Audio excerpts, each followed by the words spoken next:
Well, I think I've talked about it, about the fuel price.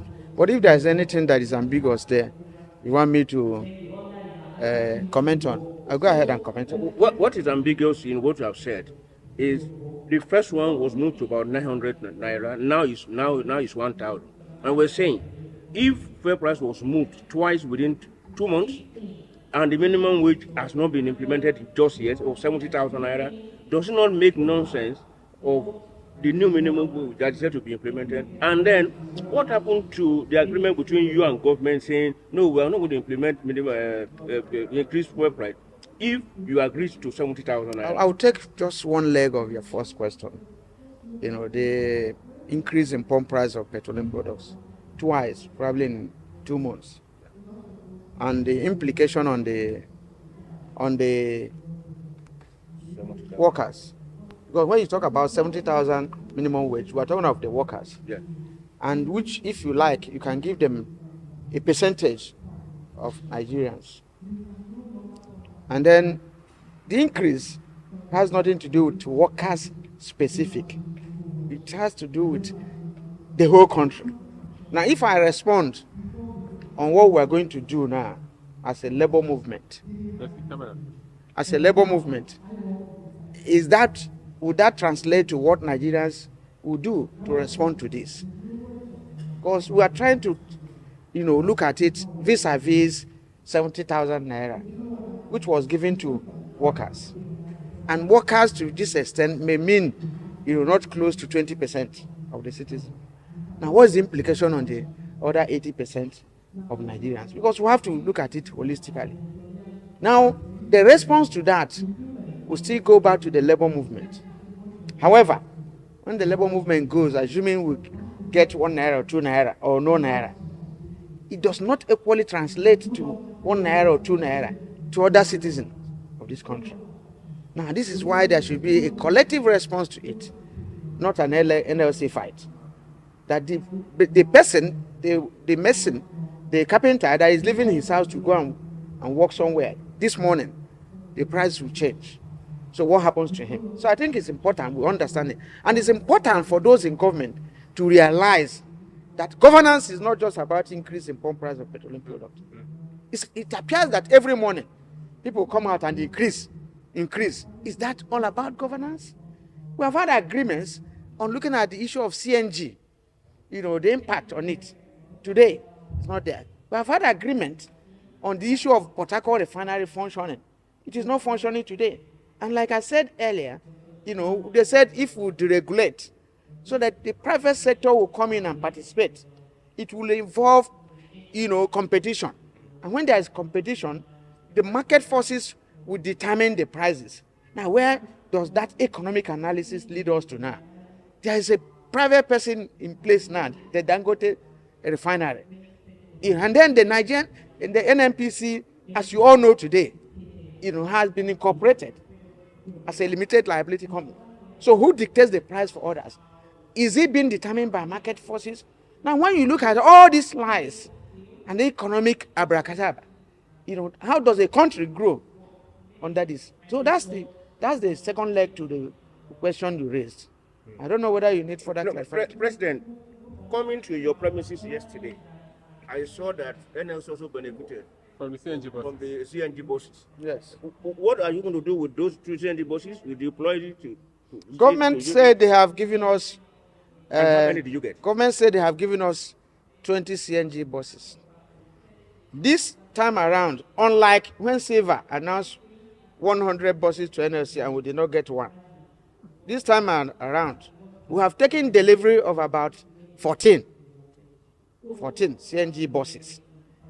The other 6, maybe they're on their way. Secondly, a CNG bus without a station where you can refill it amounts to carton. Now, there's nobody that will be telling you they're getting you CNG buses, and there's no station where you can go and buy the CNG for the vehicle to work. You will see them stay parked there until such a time, the necessary things are done. You can now, in the actual fact, if you give us 20 CNG buses, which route are we going to? How many people? And some of them are 15-seater buses. 15-seater buses by even 20, although we have not taken delivery of about 6. Now, which problem is he going to solve? Are we going to use our private vehicles or for transportation? However, it shouldn't be abortion before pregnancy. All these things should have been ready, before you continue this increase, so that people will have alternative. But we don't have alternative now. The buses you saw there yesterday are parked there, and they will remain parked there until we know where to, get the CNG, to refill them. Okay, you talked about the National Assembly coming out clear on the coverage of the national minimum wage. What exactly do you mean? Well, in every minimum wage, there are basic components in them. Here, you have the amount. You have the coverage. This minimum wage will cover, before it used to be 25 people. Those who employ up to 25 people are covered by this minimum wage. Then you have review period. Now, in the last negotiation, we got the amount to be 70,000. We got the review period reduced from 5 years to 3 years. And then on the issue, we proposed a reduction to about 15 or 5 people that will have coverage area from 25.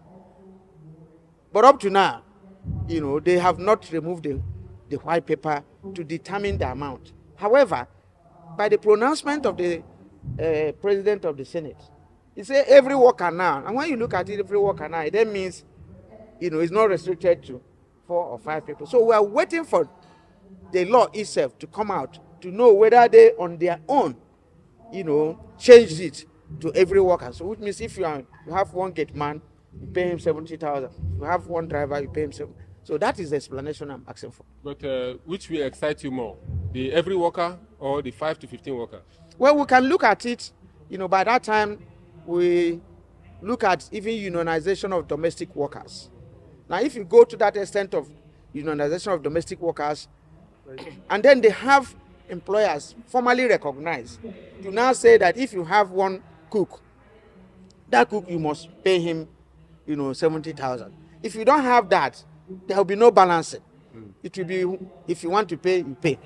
So it has to be, we should have employers there. You can't have employees without employers association where this will be discussed. So that's our approach to it. So finally, on the book, on the presentation of the tripartite by one of your... One of you. One of us. So what do you think about the book? And give us kind of an understanding.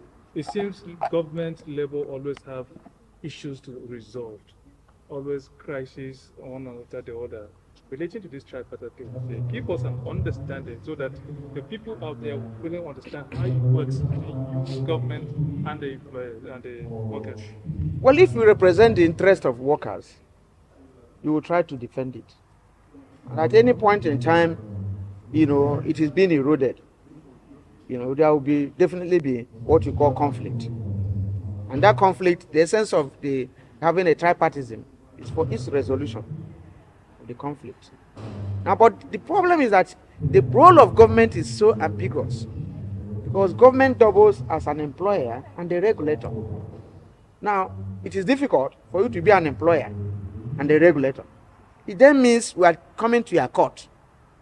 When we have a problem, we come to your court. Meanwhile, you are the worst offender in this case. So that is the challenge we have in this instance. And the workers are still at the receiving end.